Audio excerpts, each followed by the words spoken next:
Hello friends, मैं प्रियंका अपनी YouTube channel healthy health tips में आप सभी का स्वागत करती हूँ। फ्रेंड्स, आज हम बात करेंगे इर्रेगुलर पीरियड यानी अनियमित पीरियड के बारे में।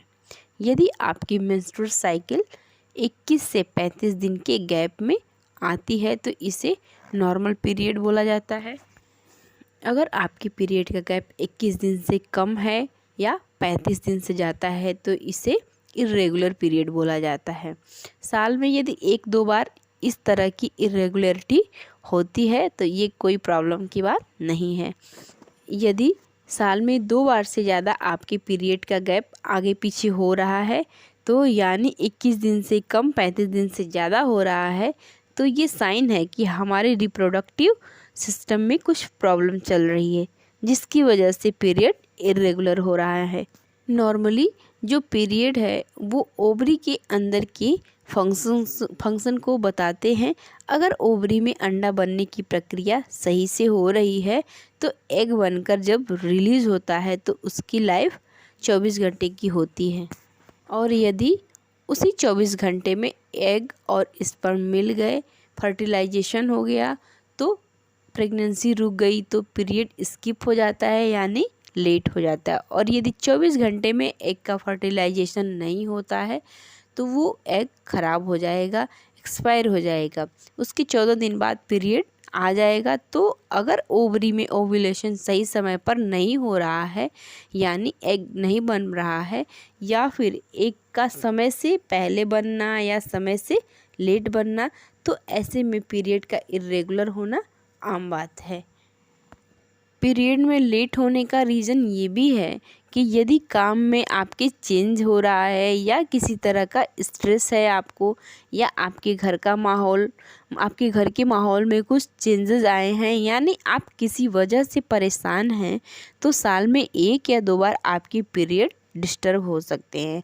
अगर ज़्यादा बार ये डिस्टर्बेंस हो रहा है तो आपको डॉक्टर से ज़रूर मिलना चाहिए और डॉक्टर से मिलकर बेझिझक अपनी परेशानी को बताना चाहिए और आप बताएंगे तो आप जान पाएंगे उसके रीज़न के बारे में। और इरेगुलर होने का एक रीज़न ये भी है कि हार्मोन का इम्बैलेंस होना। अगर आप किसी मेडिसिन को लंबे समय से ले रहे हैं जैसे कि बीपी की दवा, शुगर की दवा, नींद आने की जो दवा है, इनमें इस दवा से भी आपके पीरियड पर असर पड़ सकता है। आपके पीरियड आगे पीछे हो सकते हैं या आपने हार्मोनल पिल्स लिए हों और उसका सही तरीके से यूज़ नहीं किया हो। यदि आपकी कुछ सर्जरी हुई हो, लंबे समय तक चली हो तो इसकी वजह से भी आपके पीरियड डिस्टर्ब हो सकते हैं। अगर पीरियड की शुरुआत हुई है जिस एज को मेनार्की बोला जाता है उसके शुरू के साल में 2 साल में ये डिस्टर्बेंस हो रही होती है, ये कोई दिक्कत वाली बात नहीं है।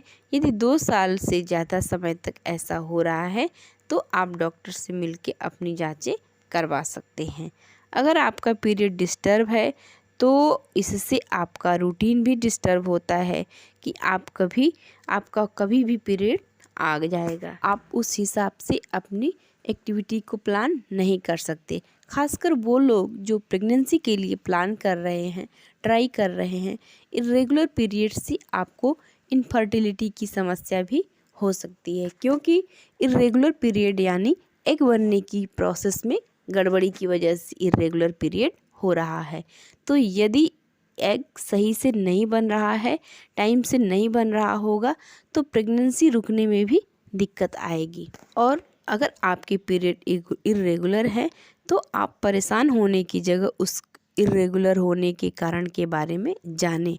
और यदि आपके पीरियड 21 दिन के बाद और 35 दिन से पहले आते हैं तो आपकी पीरियड साइकिल नॉर्मल है। अगर 21 दिन से पहले और 35 दिन के बाद आता है तो आप 6 महीने तक अपना डेट याद करके रखें, लिख के रखें और उसे समझें कि किस तरह से आ रहा है। और ज़्यादा आगे पीछे है तो आप डॉक्टर से इसके बारे में ज़रूर बात करें, कंसल्ट करें। तो फ्रेंड्स, इतने सारे रीज़न थे इर्रेगुलर पीरियड के बारे में। तो फ्रेंड्स, आज की हमारी वीडियो आपको कैसी लगी अच्छी लगी तो एक लाइक ज़रूर करिएगा और शेयर भी करिएगा। अच्छी नहीं लगी तो कमेंट बॉक्स में ज़रूर बताइएगा।